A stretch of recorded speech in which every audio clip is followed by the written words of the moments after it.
Potencial Slovenije v prehodu v krožno gospodarstvo je predvsem v tem, da mi okrepimo svojo mednarodno konkurenčnost in sočasno zagotovimo kakovost bivanja ali pa saj ohranimo takšno, kakršno imamo.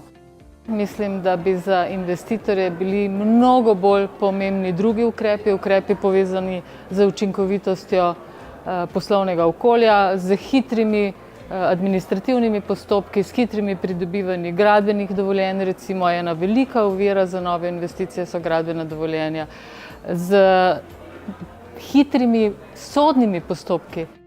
Mi se moramo usmerjati v inovativna delovna mesta. Zanesljivo bi prineslo nove investicije, predvsem pa bolje plačane in dvig standarda, lahko rečemo, posameznika. Pa še vedno pogrešamo stimulacije, ki bi tista podjetja, tiste prebojnike, ki so na to pot že vstopili, ustrezno podprli za raziskave in razvoj, ki so ključne pri tem, da inoviramo, da iščemo nove poslovne modele, je premalo sredstev na voljo.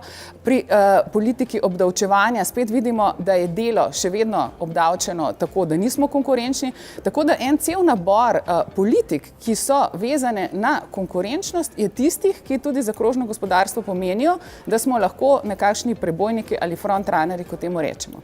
In tisto, kar se zdaj dogaja, kar vidimo ravno pri procesu digitalne transformacije, je, da evropske države več ne čakajo evropske regulative, ampak med sabo tekmujejo, katera država bo najbolj ugodna za določen poslovni model, za določene tehnologije.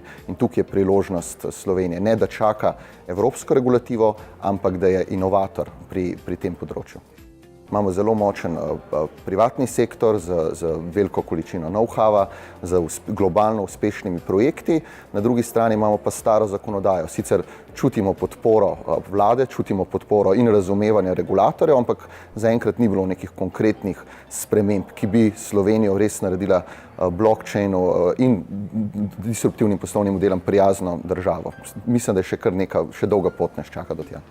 Zaščita intelektualne lastnine pomeni monopol, pomeni konkurenčno prednost podjetja pred drugimi podjetji in če država zagotovi dobro zakonodajno podlago in če je sodno varstvo učinkovito, potem bo tako podjetje lahko tudi svojo konkurenčno prednost ustrezno izrabilo. Slovenska podjetja, slovensko gospodarstvo bo raslo na podlagi intelektualne lastnine. To je naša prihodnost, ne?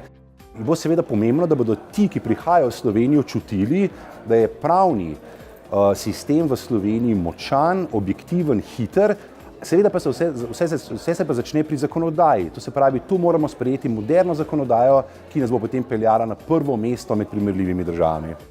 Največji slovenski preboj na področju intelektualne lastnine sama. Mi imamo izjemno veliko odličnih projektov. Ti projekti sami po sebi predstavljajo intelektualno lastnino. Imamo izjemen razvoj, imamo odlične inženirje, imamo res veliko projektov, ki so na globalni ravni uspešni in v celoti bazirajo na intelektualni lastnini. Tisto, kar bi bil pa preboj, resnični preboj za Slovenijo, pa je, da je to intelektualno lastnino, ki jo že imamo, znamo tudi ustrezno zaščititi in tudi mednarodno, ne samo domače, ampak tudi mednarodno uveljavljati.